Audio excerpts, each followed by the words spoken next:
È il 2 novembre quando un 34enne di Cittadella armato di coltello entra in ospedale e semina il panico ferendo un infermiere, un medico e un carabiniere. Sta per colpire a morte un'altra dipendente ma viene bloccato da un collega e da un militare. Il bilancio, pur nella drammaticità degli eventi, è contenuto. L'epilogo infatti poteva essere peggiore se il carabiniere e l'infermiere non avessero bloccato in tempo il violento.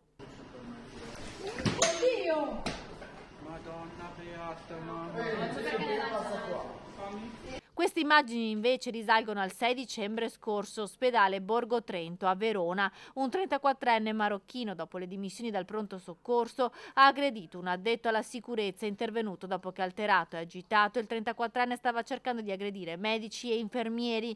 L'ultimo episodio di violenze contro i sanitari risale allo scorso 3 gennaio, ancora una volta nel Padovano, nella casa di cura di Abano Terme. Un 24enne senza fissa dimora, alterato dagli stupefacenti, ha aggredito un vigilante se un operatore sociosanitario intervenuto per impedire che il ragazzo colpisse a pugni altri medici e pazienti in attesa nell'area verde del pronto soccorso. Questi gli episodi più eclatanti avvenuti negli ultimi 2 mesi, ma della violenza fisica e verbale dei pazienti sono vittime spesso i medici di famiglia. Nel Padovano a fine dicembre inoltre un medico è stato censurato dall'ordine dopo aver insultato e minacciato il personale del pronto soccorso di Schiavonia che stava assistendo un suo collega amico.